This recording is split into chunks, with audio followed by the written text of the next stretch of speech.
Okay, listen up, buttholes. We're going to test your knowledge. We're going to see how ready you are for Fast X. You got it? Got it? Good. Drew, who's Han's girlfriend? Giselle? Yes. Rich, played by who? Wonder Woman herself, Gal Gadot. Indeed. Luke, what does Letty suffer from in Fast and the Furious 6? I know this. Amnesia. Yes. Drew, what's the MacGuffin in 7? God's eye. Bingo. Rich, MacGuffin in 8. That's a trick question. It's an EMP, electromagnetic pulse bomb, but no code name. Solid. Luke, F9. Aries. You got it. Drew. Huh? What sandwich does Brian always order at Toretto's Market and Cafe? Oh, easy. Tuna, no crust, iconic. Rich, chronologically, Furious 7 takes place after which film? Come on, man. It's Tokyo Drift. Nice. Luke, Dom's favorite beer, go. It's Corona. Okay, that was an easy one. Now for the tough ones. You guys ready? Drew, what is the overarching theme of the entire series? Oh, yeah, family. Yes. Okay, Rich, what word has been spoken approximately 51 times throughout the whole of the franchise? Family. Sweet. Luke, final question. What has been the motivating factor for all of Dom's heroics and revenge? Go. Family. Yes! Let's ride!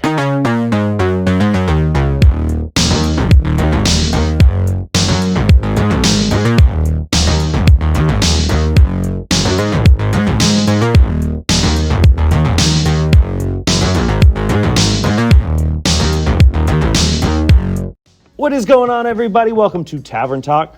I'm Philip, and joining me this week, Mr. Richard St. John. Thank you for being here, sir.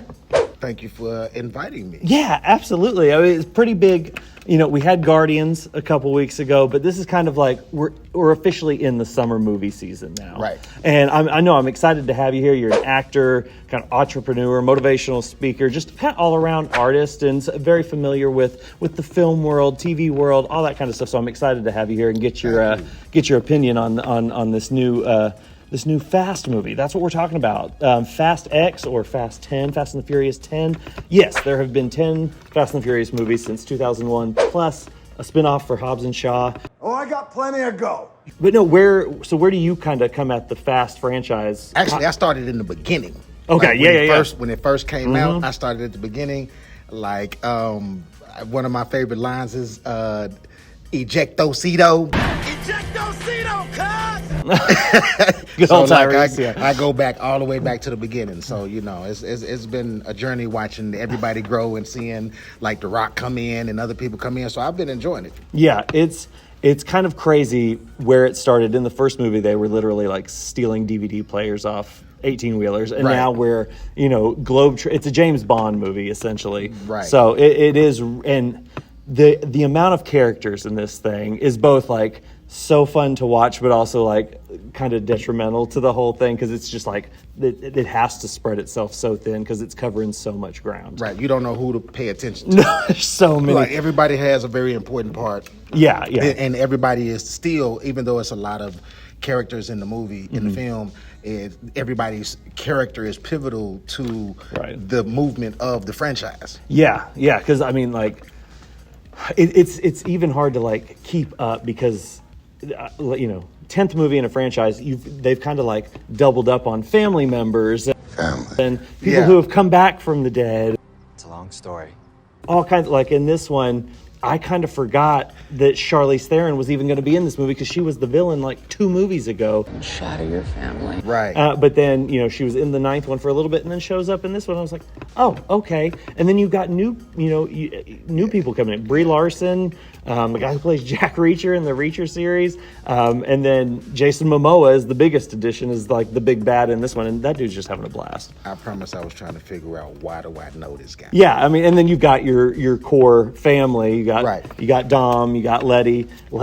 Michelle Rodriguez not getting a whole lot to do in this one. She's kind of sidelined a little bit because she goes to like the prison cell, the black side or whatever they called it, where no one knows where she's at except for Charlize Theron. And then, you know, you've got Tyrese and Ludacris and Nathalie Emmanuel kind of on their side mission. You've got Jordana Brewster, who's in it for maybe 2 scenes, and then John Cena coming in to save the day on that end with Dom's son. And then you've got Jason Statham shows up for a scene too, just to, you know, kick some ass, and then he's like, all right, cool, I'm out. I'm going to go dig some graves. Dom's son. Yeah. What would you say he is in this one? 9, 10, 11? About 10 years old. Got to be 10, 11 to make that. I mean, you know, he got to be something to be able to drive that car like he was driving in the first part. I was going to say, and I didn't know who was. I thought it was was dumb. I know. When it showed him, I was But when like, he got okay. out the passenger side, I said, hold on, who driving this car? And when they showed the kid, I was like, that's how much we have to suspend disbelief. Right. I mean, you have to anyways, like to enjoy this movie or this series at all, you kind of have to just suspend, all kind of like logical gravity, belief, just suspend disbelief completely. Right. And you really have to do that in the finale with the son. Not to spoil anything, but Right. he does a stunt that's like, good for you, 10-year-old. I definitely couldn't have What pulled that stunt one is off. that? What stunt is when he that? jumps The from flying- one car the to flying stunt? Yeah. Did you notice the sound effect on it? Yeah, Like it's like I did. Look, I'm a stickler for everything, the audio, the score music, the everything. You know what I'm saying? I was like, wow. When I saw him do it, I said, bro. I was like, Did you learn that at Jump Zone? Moms love our stress-free birthday parties. All she has to do is bring the cake, and you get to sit in the big inflatable chair. Like, how did you do that? those trampoline parks are really paying off these days. Yeah. Yeah. Hop on over to Jump Zone Party and Play Center, Blanding Boulevard in Orange Park.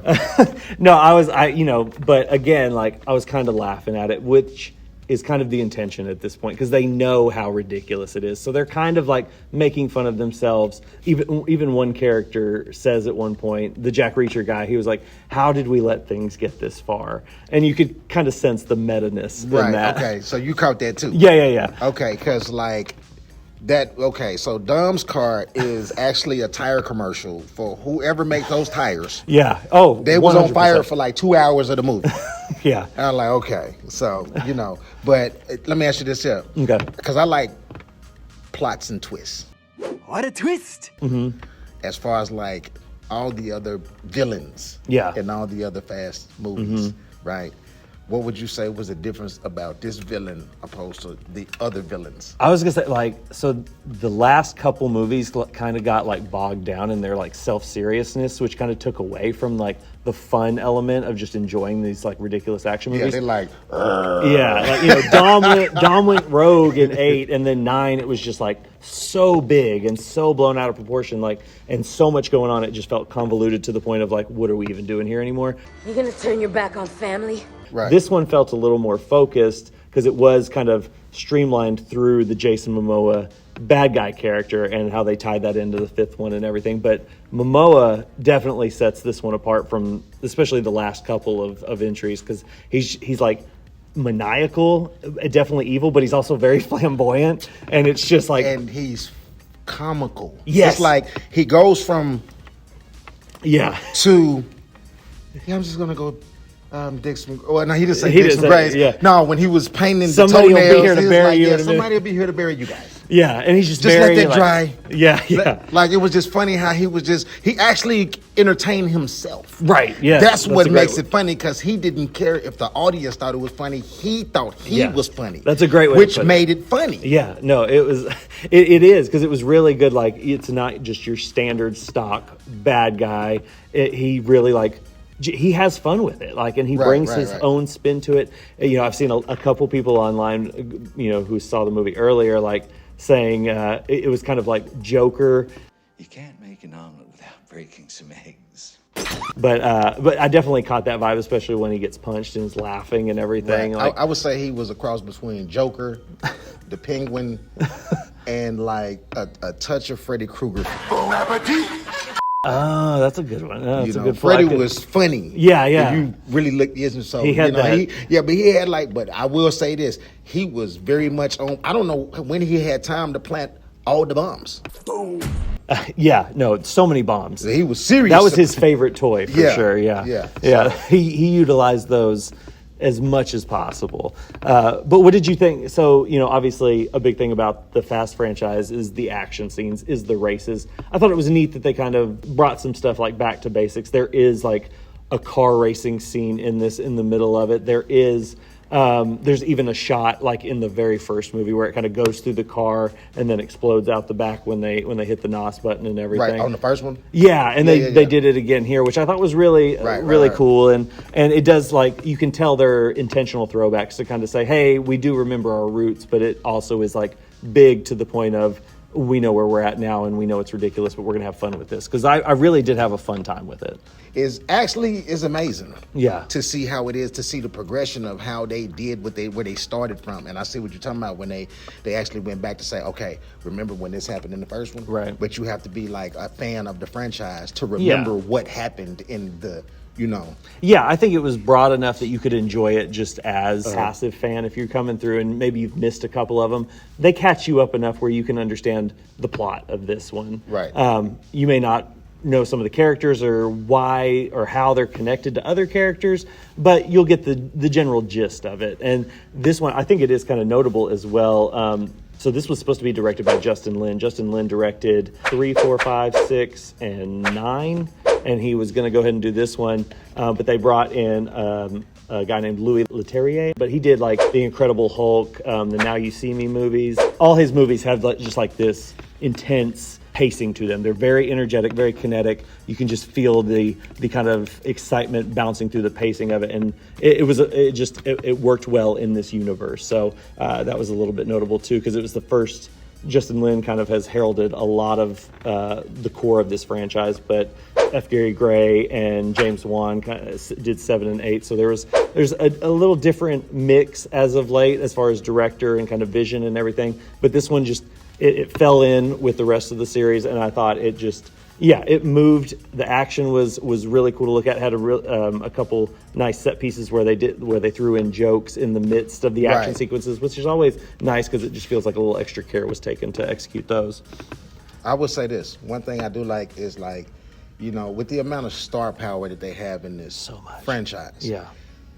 The way that they cut and edit it, it's like everybody gets their opportunity to shine. Yeah, yeah. Like, in actuality, I feel like Dom is the star of the show. Oh, right? Yeah. But Dom's, his thought process, what he stands on, what his morality, his character is like it's always consistent. With family. Right. No matter what. Right. No amount of money can tear us apart. No person can tear us apart. And he just he don't understand a lot of things. Like if you really look at it, if you dig deep, a lot of people, they get lost in the way of thinking about materialistic things. Right. Dom always sticks to the family first. We'll always make money. We'll always get these things. But you can't, once you lose a person that you love, what would money do for that loss? Right, exactly. And I love that character. You know what I'm saying? I like all the characters, but I can just kind of break down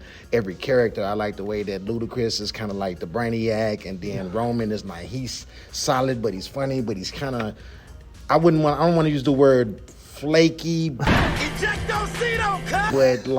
no, I know what you mean. You know what I'm saying? I don't know what that word is, but everybody's like, you talking again? But he does deliver when he needs to deliver. Exactly. Yeah, it's like, you know what I'm saying? I can't trust that I can count on you fully, but I like you. Right. And you've been there for me, so I feel like I should be able to trust you. Right. And he delivers, which is he comes through in the end. And Dom is loyal sometimes to a fault, but he knows what matters at the end of the day. You never turn your back on family, like you were saying, that always goes a long way. That's why his family has grown so much over all of these movies and everything. But no.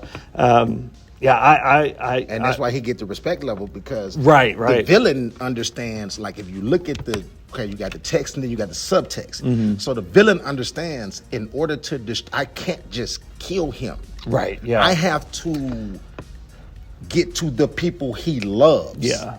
Because he just gonna fight me into the death. Yeah, what was the line he said at the beginning that was so good? Momoa's line, I think it's in the trailer too, but it's just straight up it's just badass. Never accept death when suffering is owed. Yeah, no, it's got some really good stuff in there, and people kind of knock Diesel and everything for doing his low growl and the same persona in every because he's done so many of these now, works. but it works, he plays it so well. You can't help but kind of root for him. Now what they did, but this is the thing. At the end, they left it as a cliffhanger. Yeah, so the cliffhanger is we don't know what happened. Right. Apparently it was supposed to be a 2-part film, the 2-part finale of the entire series, but then Vin Diesel at the premiere a week ago dropped, it was no, it's actually 3 movies. So who knows what's going to happen?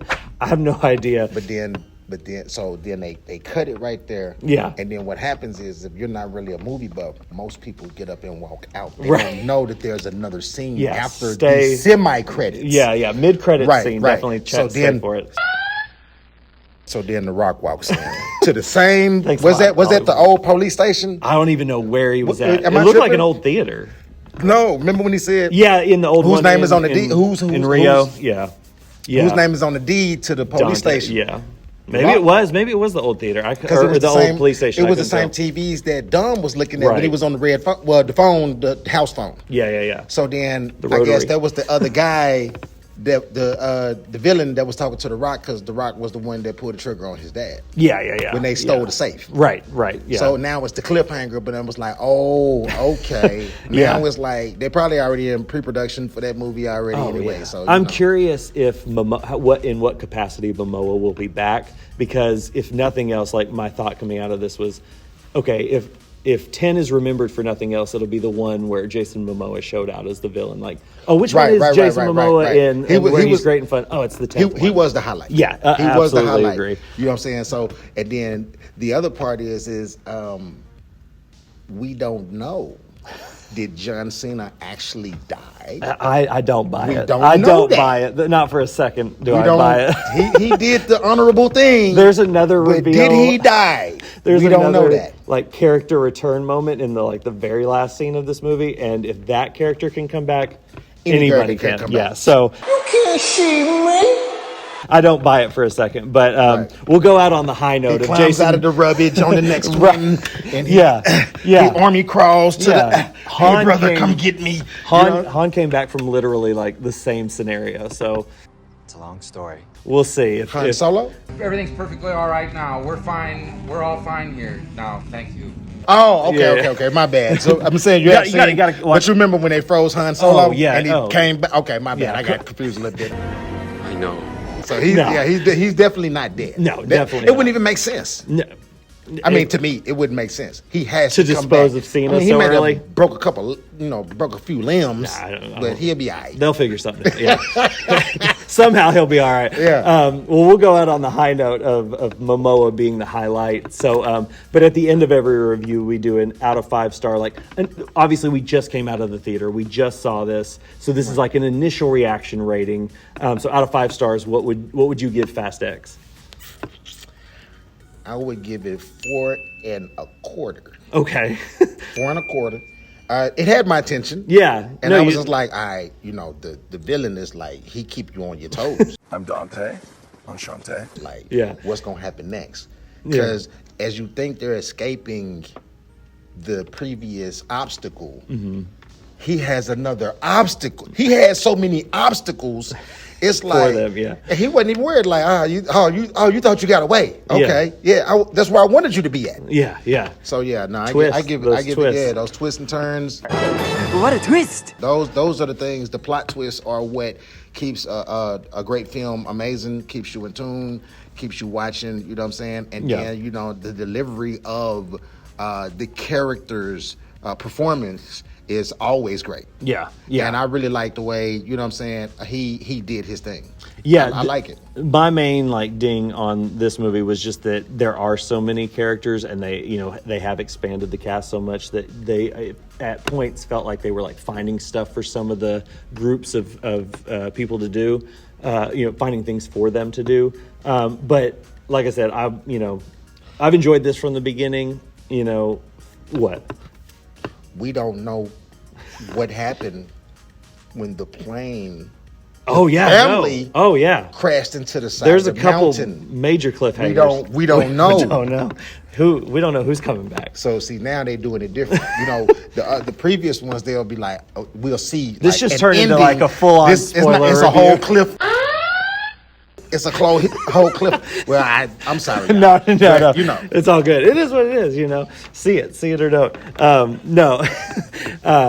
I was just gonna say, like, I've enjoyed this series from the beginning, from 01. You know, I was like 14 when the first one came out, so I was in the bag for like this type of movie. I think I've seen every single one in a theater. You know, when 5 hit and they brought everybody together, I was like, yes, this is it. Obviously, the tragedy of Paul Walker dying, they had to reconfigure some stuff, and 8 and 9 were kind of the recovery period of that. And you kind of felt that a little bit. I was kind of like, oh, am I out on this? But this one, happy to say, kind of brought me back on board. I really enjoyed it, really had a good time with it. I'm going to go 3.5 out of 5, which is, I mean, still solid. It's not like the best in the series. Like Fast 5 is still like that gold standard, but I really enjoyed this one. And I think if you enjoy this series, you will enjoy this latest entry. So definitely check it out on the biggest screen you can if you're at all interested. But thank you so much for doing this, man. I really, really appreciate it. For sure. Where can we like find you on the socials and everything and track the career? Cool. Facebook is Rich Johnson. Instagram is the official Richard St. John.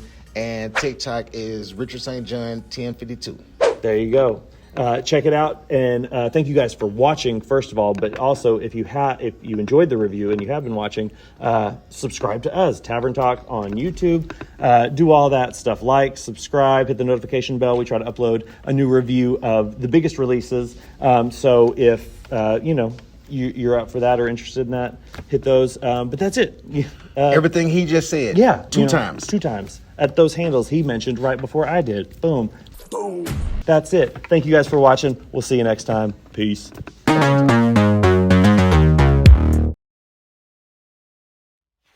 Okay, you guys ready? We're going to test your No, I didn't say buttholes.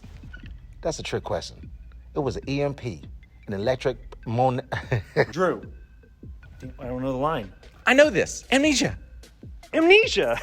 Electromagnetic pulse bomb. Electromagnetic pulse bomb. Too much? I like it too much. It's so good. Oh, okay. It's distracting. That's what she said. Okay. Okay. Damn, I don't want to get in the editing room. I don't want it to be shite. You know what I'm saying? You got it. Drew. It's an EMP. Electromagnetic. What sandwich did Brian always order at Toretto's? Nah, damn it. What sandwich did Brian always order at Toretto's? Come on, man. Toretto's Market and Cafe. Okay. What sandwich? Sorry. Sorry. This is the blooper. Yeah. Sorry. Shit. Okay. What sandwich did... Now I'm not going to be able to get through it. Give me a second. Got it. Jumped off. Angels in the outfield. When he did this, I was like, it's Nacho Libre. Toretto's Market and Cafe. Ready? Ready. What sandwich did Brian always order at Toretto's? Why can't I get that? Market and Cafe.